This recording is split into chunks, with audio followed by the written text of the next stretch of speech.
12th already 5 இயல் பார்த்துருக்கோம். ஓகேவா? பார்க்காதவங்க 12th தமிழ் அப்படிங்கிற ஒரு பிளேலிஸ்ட்டில் ஒரு ஃபோல்டர் இருக்கும். அதில போய் பாருங்க. இன்னையிலேருந்து 6th இயல் ஸ்டார்ட் பண்ணிடலாம். இது கொஞ்சம் எல்லாமே பெருசு பெருசா இருக்கும். திரைமொழி, கவிதைகள், சிலப்பதிகாரம் இதில் இருக்குது. ஸோ சிலப்பதிகாரம் கொஞ்சம் லென்த்தி லெசன், அது நம்ம தனியாக பார்த்துக்கலாம். அப்புறம் மெய்ப்பாட்டியல், நடிகர் திலகம் இதெல்லாம் இருக்குது. ஸோ இன்றைக்கி பார்க்க போகிறது வந்து திரைமொழி. ஒரு 2 பார்ட் இல்லை 3 பார்ட்டாக பார்க்கலாம். ஓகேவா? ஸோ திரைமொழி பார்த்தோம் அப்படின்னா இதில் இம்பார்ட்டன்ட் நமக்கு எக்ஸாம் பாயிண்ட் ஆஃப் வியூவில் என்ன இருக்குதோ அது மட்டும் பார்த்துக்கலாம். இல்லை ஃபஸ்ட்டு என்ன டீட்டெயில் கொடுத்துருப்பாங்க அப்படின்னா, லூமியர் சகோதரர்கள் அப்படிங்கிறவங்க தான் திரைப்படம் அப்படிங்கிற ஒரு கலையை வந்து ஃபஸ்ட்டாக கொண்டு வந்தவங்க. ஓகேவா? அவங்க தான் அந்த ஒரு திரைப்படத்தை வந்து ஃபஸ்ட்டாக வெளியிட்டிருப்பாங்க.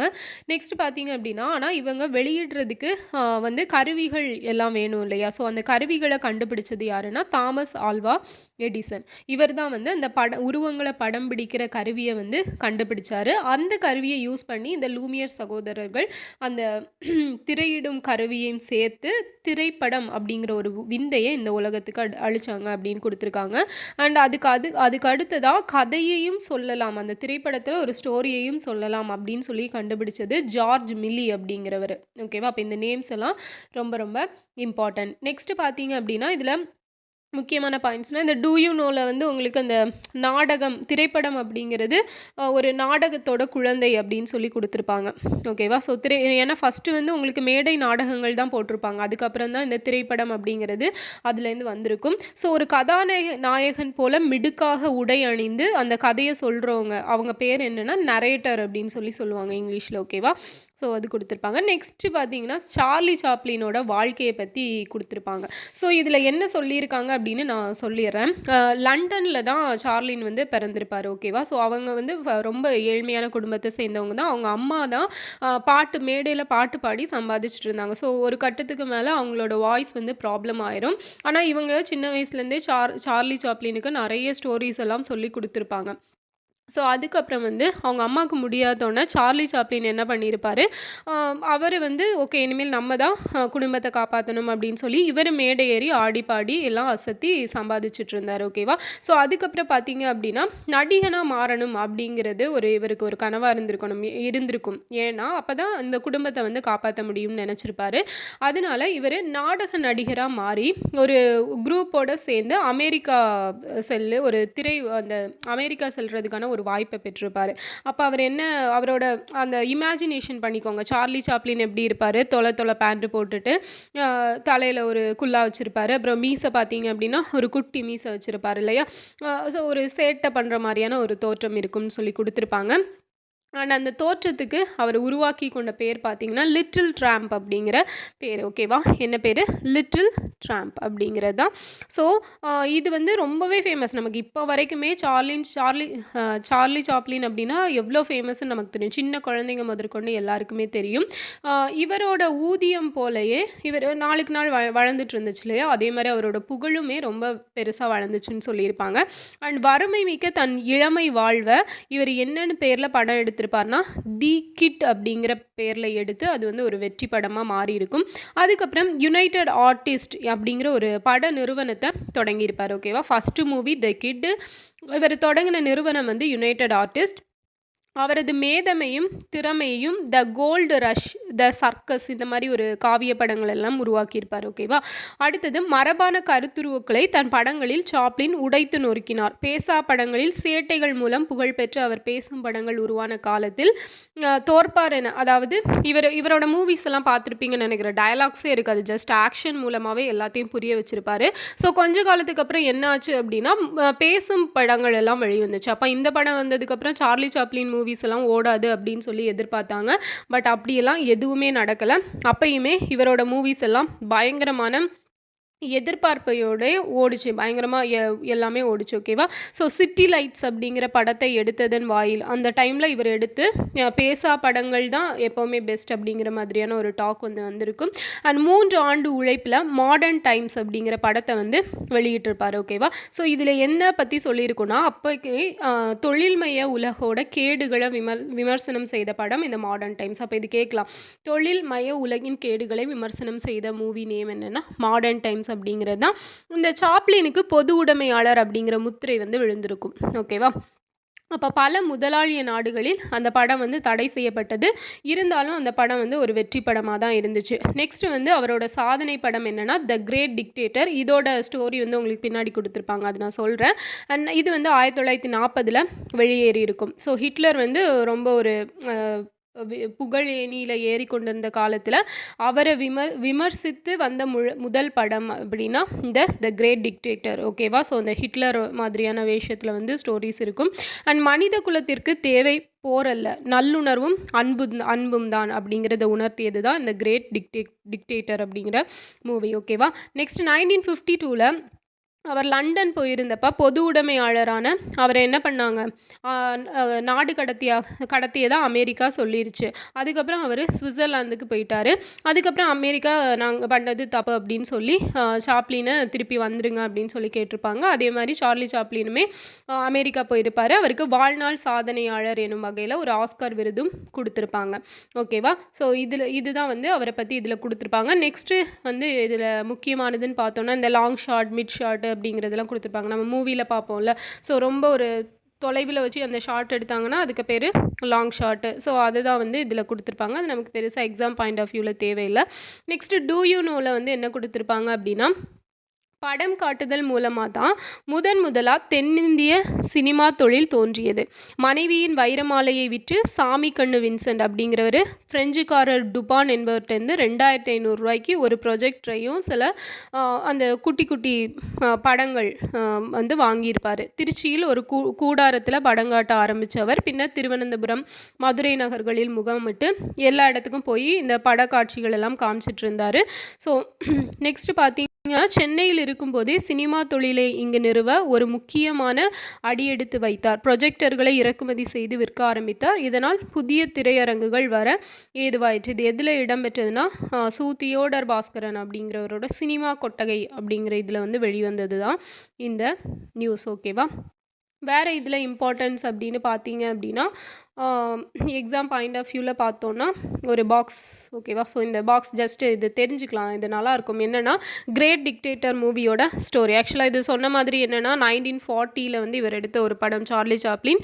ஆக்சுவலாக அந்த டைமில் தான் வந்து நம்ம ஹிட்லர் அப்படிங்கிறவர் ரொம்ப ஃபேமஸ் ஆகிட்டு இருந்திருப்பார் இல்லையா? ஸோ 1940 அப்படிங்கும்போது உங்களுக்கு second world war period, 1939 to 45 வரைக்கும் செகண்ட் வேர்ல்டு வார் நடந்திருக்கும். ஸோ இந்த கதையில் வந்து ஹிட்லரை ஹென்கோல் அப்படிங்கிற கதாபாத்திரத்தை வச்சு உருவகப்படுத்தியிருப்பார். ஓகேவா? ஸோ இது வந்து சாப்ளின் உருவாக்குனது தான். இன்னொரு கதாபாத்திரம் பார்த்தீங்கன்னா ஒரு கடை நடத்தி வந்திருக்கிற யூத இனத்தை சேர்ந்தவர். ஓகேவா? So 2 twinning character. ஓகேவா? ஒருத்தர் வந்து ஹிட்லரு, இன்னொருத்தர் சேம் அதே உருவம் தான், ஆனால் யூத இனத்தை சேர்ந்தவர். பூக்கடை நடத்திட்டு இருந்திருப்பார். ஒரு கடை, ஏதோ ஒரு கடை. ஓகேவா? இப்போ பார்த்தீங்க அப்படின்னா இந்த ஸ்டோரி கிட்டத்தட்ட உங்களுக்கு வந்து எதுலன்னா இந்த நம்ம இம்சை அரசன் 23ஆம் புலிகேசி இருக்குல்ல, அந்த ஸ்டோரி சேம் இந்த ஸ்டோரியிலேருந்து தான் அது இன்ஸ்பயர் ஆகி எடுத்திருப்பாங்கன்னு நினைக்கிறேன். இது என்னென்னா அந்த ஆக்சுவலாக நமக்கு தெரியும் ஹிட்லர் அவர் வந்து யூதர்களை தான் வந்து பிடிச்சிட்டு வந்து ரொம்ப கொடுமைப்படுத்தியிருப்பார் அப்படின்னு. இவர் என்ன பண்ணார் அப்படின்னா இந்த ஸ்டோரி எப்படி இருக்குன்னா ஒரு ஆக்சுவலாக ஹிட்லர் வந்து அந்த யூதரான அந்த கடைக்காரரை கைது செஞ்சு சிறைக்கு கூட்டிகிட்டு போவாங்க. அப்போ சிறையிலேருந்து அந்த கடைக்காரர் வந்து தப்பிச்சிடுறாரு. அப்போ வழியில் என்ன பண்ணுறாரு அப்படின்னா ஹென்கோலோட உடை, அதாவது ஹிட்லர் தான் ஹென்கோல் அப்படிங்கிற பேரில் இருக்கார். ஸோ அவரோட உடையை அணிஞ்சிட்டு வர்றாரு. அப்போ அங்கே அந்த போர் வீரர்கள் எல்லாம் என்ன நினைக்கிறாங்க, இவர் தான் ஹென்கோல் அப்படின்னு தவறாக நினச்சிட்டு அவரை மரியாதை செய்வாங்க. ஸோ ஆனால் அதே சமயம் அந்த தப்பித்த கைதியை தேடி வந்த காவலர்கள் சாதாரண உடையில், அப்போ இந்த ஹென்கோல் என்ன பண்ணுவார், அந்த டைமில் நார்மல் ட்ரெஸ்ஸில் இருப்பார். ஸோ அவரை பார்த்துட்டு இவர் தான் வந்து அந்த தப்பிச்சு போன கைதின்னு சொல்லி அவரை பிடிச்சி ஜெயிலில் போட்டுருவாங்க. ஓகேவா? ஸோ அதுக்கப்புறம் பார்த்தீங்க அந்த ஒரே நாளில் 2 பேர் வாழ்க்கையும் மாறும். அந்த இம்சையரசன் ஸ்டோரியில் எப்படி அந்த ஒரு வடிவேலு அந்த புரட்சி பண்ணுற வடிவேலு வந்து அவரை பிடிக்க போயிட்டு கிங்கை பிடிச்சி உள்ளே போட்டுருவாங்கல்ல. ஸோ சேம் அதே மாதிரி தான். இதுக்கப்புறம் என்ன நடக்குது அப்படின்னா அந்த சர்வாதிகாரி வேடத்தில் இருக்கிற யூதர் கைது செய்யப்பட்டிருந்த அனைவரையும் விடுதலை செஞ்சுருங்க அப்படின்னு சொல்லியிருப்பார். ஸோ இந்த மாதிரியான கேரக்டர் தான் இதில் கொடுத்துருப்பாங்க. ஓகேவா? ஸோ இப்போ வரைக்குமே ரெட்டை வேடங்கள் எவ்வளோ படம் வந்திருந்தாலும் இந்த ஒரு பெஸ்ட்டு படமாக இந்த மூவியை தான் சொல்கிறாங்க. ஓகேவா? நெக்ஸ்ட் பார்த்தீங்க அப்படின்னா திரைமொழி குறித்த இப்பாடம் திரு அஜயன் பாலாவோட கட்டுரையை அடிப்படை சட்டமாக கொண்டு சுஜாதா, செழியன், அக்ஷன் குமார் இவங்களோட திரைப்பார்வைகளை ஊடுபார்வையாக கொண்டு உருவாக்கப்பட்டுள்ளது அப்படின்னு சொல்லியிருக்காங்க. ஸோ இதில் பெருசாக எக்ஸாம் பாயிண்ட் ஆஃப் வியூவில் உங்களுக்கு இல்லை. ஓகே, நெக்ஸ்ட் வந்து கவிதைகள் அப்படிங்கிறது இது யார் எழுதுனது அப்படின்னா நகுலன். இதில் வந்து என்ன சொல்லியிருப்பாங்க அப்படின்னா புது கவிதை வடிவம் இதுக்கு ஏற்றதாக இருந்துச்சு அப்படின்னு ஆக்சுவலாக ஒரு புது கவிதை வடிவத்தில் அமைஞ்ச ஒரு கவிதை தான் இது. இருப்பதற்கென்று தான் வருகிறோம், இல்லாமல் போகிறோம், மூச்சு நின்று விட்டால் பேச்சும் அடங்கும். அவர் பல உண்மைகளை சொல்கிறார், ஒரு உண்மையை சொல்லாமல் இருப்பதற்கு. ஆர்ப்பரிக்கும் கடல், அதன் அடித்தள மௌனம், மகா மௌனம். அலைகளை சொல்லி பிரயோஜனம் இல்லை, கடல் இருக்கிறவரை, உள்நின்று சலிக்கும் காற்று உள்ளவரை அப்படின்னு சொல்லி ஒரு பாடல். ஓகேவா? ஸோ இது பார்த்தீங்க அப்படின்னா நகுலன் கவிதைகள் அப்படிங்கிற தொகுப்புலேருந்து எடுக்கப்பட்டது. கவிஞர் நகுலன், இவரோட இயற்பெயர் என்ன? டி.கே. துரைசாமி அப்படிங்கிறது. கும்பகோணத்தில் பிறந்தவர். கேரள மாநிலம் திருவனந்தபுரத்தில் வாழ்ந்தவர். அண்ணாமலை பல்கலைக்கழகத்தில் தமிழிலும் ஆங்கிலத்திலும் முதுகலை பட்டம் பெற்றவர். தமிழின் அனைத்து சிற்றிதழ்களிலும் எழுதி வந்தவர்னு சொல்லியிருக்காங்க. ஸோ இவருடைய கவிதைகள் என்னெல்லாம்னு பார்த்தீங்கன்னா 3, 5, கண்ணாடியாகும் கண்கள், நாய்கள், வாக்குமூலம், ஸ்ருதி இதெல்லாமே இவர் சிறு தொகுதியாக வெளிவந்திருக்கு இவருடைய கவிதையெல்லாம். 7 புதினங்களை எழுதியிருக்காரு. பாரதியோட கவிதைகளை ஆங்கிலத்தில் மொழிபெயர்த்திருக்காரு. அப்போ பாரதியோட கவிதைகளை ஆங்கிலத்தில் மொழிபெயர்த்த ஒருத்தர் யாருன்னா இவர் நகுலன். இவரோட இயற்பெயர் டி.கே. துரைசாமி அப்படிங்கிறது. நெக்ஸ்ட் பார்த்தீங்க அப்படின்னா உங்களுக்கு சிலப்பதிகாரம். ஸோ இது வந்து ரொம்ப பெருசாக போகும். ஸோ இதை நம்ம வந்து தனியாக பார்க்கலாம், ஏன்னா கொஞ்சம் இம்பார்ட்டன்ட் எல்லாம் நம்மளுக்கு சிலப்பதிகாரம் அப்படிங்கிறது. நெக்ஸ்ட் பார்த்தீங்கன்னா மெய்ப்பாட்டியல். இது வந்து தொல்காப்பியர் எழுதினது. இலக்கியத்தை படிக்கும் தோறும் அதன் பொருளை ஆழப்படுத்தும் வகையில் காட்டப்படும் உணர்ச்சி வெளிப்பாடை சுவை. சொற்கேட்டார்க்கு பொருள் கண்கூடாதல் என்பார் தொல்காப்பிய உரையாசிரியரான பேராசிரியர். கவி கண்காட்டும் என்றும் அவர் குறிப்பிடுகிறார். நாடகத்தில் நடிப்பவரிடத்தில் தோன்றும் மெய்ப்பாடு காண்பவரிடத்திலும் உணர்வுகளை தோற்றுவிக்கும். இலக்கியத்தில் வரும் செய்தி கண்ணெதிரே தோன்றுமாறு காட்டப்படுவதே மெய்ப்பாடு. ஆக்சுவலாக மெய்ப்பாடுனா என்னன்னு சொல்லியிருக்காங்க. இலக்கியத்தில் வர்ற அந்த செய்தியை அப்படியே கண்ணெதிர காட்டுறது தான் வந்து மெய்ப்பாடு. இலக்கியத்தின் வடிவமும் பொருளும் சார்ந்த மெய்ப்பாடு மிக சிறந்த அழகியல் கோட்பாடு அப்படின்னு சொல்லியிருக்காங்க. இந்த பாடல் பாருங்க. நகையே அழுகை, இளிவரல் மருட்கை, அச்சம் பெருமிதம் வெகுளி, உவகை என்று அப்பால் 8 மெய்ப்பாடு. ஸோ இந்த 8 தான் மெய்ப்பாடுன்னு சொல்லியிருக்காங்க. யார்? தொல்காப்பியர் சொல்லியிருக்காரு தொல்காப்பியத்தில். இப்போ இதோட பொருள் பாருங்கள். நகைனா சிரிப்பு, இழிவரல் சிறுமை, இது ரொம்ப ரொம்ப இம்பார்ட்டன்ட், ப்ரீவியஸ் இயரில் கேட்டது. மருட்கைனா வியப்பு, பெருமிதம் பெருமை, வெகுளி சினம், உவகை அப்படின்னா மகிழ்ச்சி. ஸோ அச்சம்னா பயம் தெரியும், அழுகை அப்படிங்கிறதும் என்னன்னு தெரியும். ஓகேவா? இந்த 8 தான் வந்து என்ன மெய்ப்பாடு அப்படின்னு சொல்லியிருக்காங்க. ஓகேவா? அப்போ மெய்ப்பாடு எத்தனை வகைப்படும் அப்படின்னா 8 வகைப்படும். இதுவும் கேட்கலாம். இலக்கண குறிப்பு பாருங்கள். இதில் சொல்லியிருக்கிற எல்லாமே உங்களுக்கு தொழிற்பெயர்கள் தான். நகை, அழுகை, இழிவரல், மருட்கை, அச்சம், பெருமிதம், வெகுளி, உவகை எல்லாமே வந்து ஒரு இதுதான் இல்லையா? ஸோ அதான் அது வந்து தொழிற்பெயர் அப்படின்னு கொடுத்துருக்காங்க. அப்போ இது கேட்கலாம், ரொம்ப ரொம்ப இம்பார்ட்டன்ட். ஓகேவா? அடுத்தது நகை, நகு கூட்டல் ஐ. நகு அப்படிங்கிறது பகுதி, நகையானது விகாரம், ஐ தொழிற்பெயர் விகுதி. மருட்கை, மருள் கூட்டல் கை, மருள் அப்படிங்கிறது பகுதி, இட்டானது விகாரம், கை வந்து தொழிற்பெயர் விகுதி. வெகுளி, வெகுள் கூட்டல் ஈ, வெகுள் அப்படிங்கிறது பகுதி, ஈ வந்து தொழிற்பெயர் விகுதி. நெக்ஸ்ட்டு மெய்ப்பாடுகளை விளக்கும் இலக்கிய எடுத்துக்காட்டுகள் அப்படின்னு சொல்லி கொடுத்துருக்காங்க. இது பாருங்கள். நகை சிரிப்பு. ஓகேவா? ஸோ நகைனா என்ன? சிரிப்பு இல்லையா? பாடிய பாணனின் குரலை எள்ளி நகையாடிய தலைவியின் கூற்று இதுன்னு சொல்லியிருக்காங்க. ஈட்டு புகழ் நந்தி பாணனி எங்கியர் தம் வீட்டிலிருந்து பாட விடிவளவும் காட்டிலழும் பே என்றாள் அன்னை பிறர் நரி என்றார் தோழி நாய் என்றால் நீ என்றேன் நான். நந்தி கலம்பகத்தில் உள்ளது தான் இது. ஸோ இது என்னன்னா ரொம்ப ஒரு நல்லாயிருக்கும். இது ஒரு புகழ்பெற்ற தலைவனோட புகழ் பாடுவோனே, அவள் பாடினதை கேட்டு நீ எங்கள் வீட்டின் முன் இரவு முழுவதும் பாடுனா அப்படின்னு சொல்கிறாங்க. அதை கேட்ட தாய் என்ன சொன்னாங்களா? காட்டில் அழுற பேன்னு சொல்லியிருக்காங்க. மற்றவங்கெல்லாம் நரி ஊழையிடுதுன்னு சொல்லியிருக்காங்க. ஆனால் தோழி என்ன சொன்னாங்க? நாய் குறைக்குதுன்னு. ஆனால் நான் என்ன சொன்னேன்னா நீ தான் அப்படின்னு சொன்னேன் அப்படின்னு சொல்லியிருக்காங்க. அதாவது ஒரு சிரிப்புக்காக சொல்லப்பட்டது. ஓகேவா? அடுத்தது அழுகை பாருங்க. தலைவன் காட்டில் புலியுடன் போராடி இறந்துபட தலைவி துயரில் கூறுவது ஐயோ எனின் யான் புலி அஞ்சுவலே அனைத்தனன் கொளினே அகன் மார்பு எடுக்க வல்லேன் என்போல் பெருவிதிர்ப்பு உருக நின்னை இன்னாது உற்ற அரணில் கூற்றே அப்படின்னு. அதாவது போரில் இறந்துபட்ட தலைவனின் உடலை பார்த்து தலைவி சொல்கிறாளாம், ஐயோ அப்படின்னு கதர்னா காட்டில் இருக்கிற புலியெல்லாம் வந்துடுமோ அப்படின்னு சொல்லி எனக்கு பயமாக இருக்குது, தூக்கி எடுத்து செல்லலாம் அப்படின்னா அகன்ற மார்பு கொண்ட உன்னை என்னால் தூக்கவும் முடியாது, இவ்வாறு துன்புறும் வண்ணம் செய்ததே கூற்றம், அக்கூற்றம் என்னை போல் துன்புறட்டும் அப்படின்னு சொல்லியிருக்காங்க. இது எதுக்கு எடுத்துக்காட்டுனா அழுகைக்கு. அடுத்தது இழிவரல். இழிவரல்னா என்ன? சிறுமை. சேரன் கணைக்கால் இரும்பொறை சிறையில் தண்ணீர் கேட்டு காலம் தாழ்த்தி கொடுத்ததால் அதை அருந்தாமல் தவிர்த்து தனக்கேற்பட்ட சிறுமையை எண்ணி பாடியது. தொடர்படு நெமலியின் இடர்படுத்து இரிய. நெமலினா நம்ம ஆல்ரெடி படிச்சிருப்போம், நாய். கேழல் கேளிர் வேணான் சிறுபதம் மதுகையின்றி வயிற்று தீத்தனிய தாம் இறந்து உண்ணும் அளவை ஈன்மரோ இவ் உலகத்தானே. நாயை கட்டுவது போல சங்கிலியினால் கட்டி வைத்து என்னை துன்புறுத்தி சிறையிலிட்டனர். அப்படி சிறையிலிட்டவங்களோட உதவியால் வந்த தண்ணீரை மன வலிமையின்றி இறந்து உண்ணுபவரை இவ்வுலகில் அரசர்னு சொல்லி போற்றுவாங்களா அப்படின்னு சொல்லி இந்த சேரன் கணுக்கால் எறும்புரை சொன்னதாக கொடுத்துருக்காங்க. அடுத்தது மருட்கைனா வியப்பு. கண்ணகி வானூர்தியில் வானுலகு சென்ற காட்சியை கண்ட குன்றவர்கள் அடைந்த வியப்பு.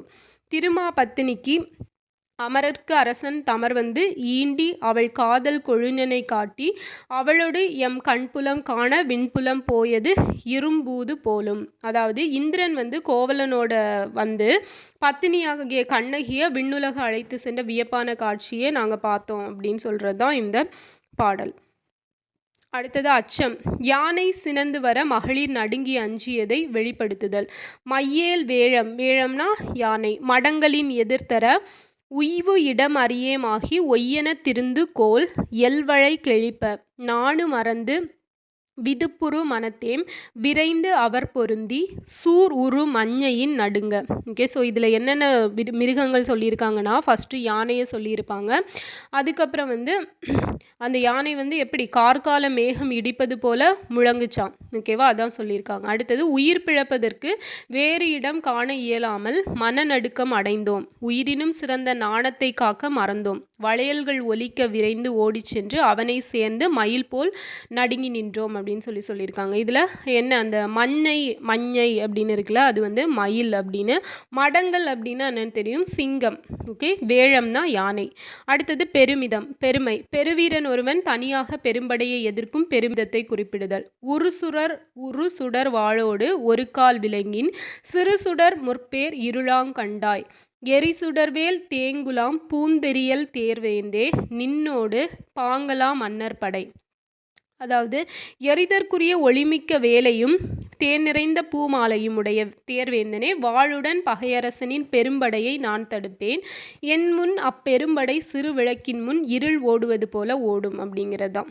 ஸோ எல்லாமே ஒவ்வொரு எக்ஸாம்பிள் தான். இது எதில் பெருமிதம், பெருமைக்கானது. நெக்ஸ்ட் வெகுளி, சினம்.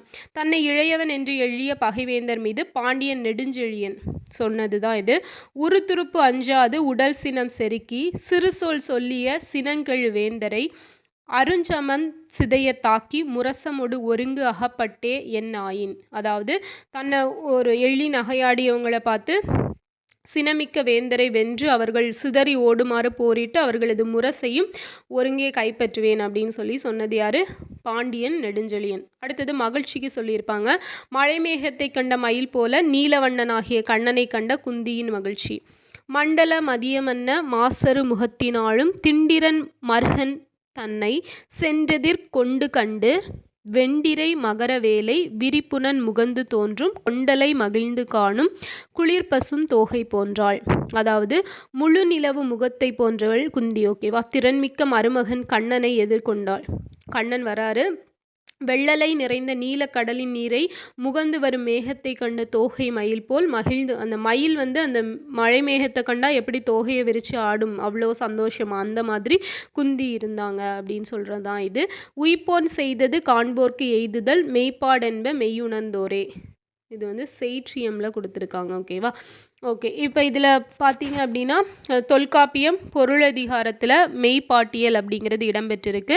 தொல்காப்பியம் தமிழில் கிடைக்கப்பெற்ற முதல் இலக்கண நூல். பழந்தமிழரின் நாகரிக செம்மையினை தெள்ளத் தெளிய விளக்கும் ஒப்பற்ற நூல். தமிழ் மொழியின் அமைப்பை விதிகளாக்கி விளக்குவதோடு தமிழ் கவிதையின் நுட்பங்களையும் பேசுவது தான் இது. ஸோ தொல்காப்பிய பொருளதிகாரம் கவிதைகளுக்கான பொருண்மை, உறுப்பு, உத்தி, அழகு இதெல்லாம் நமக்கு எடுத்து சொல்லுது.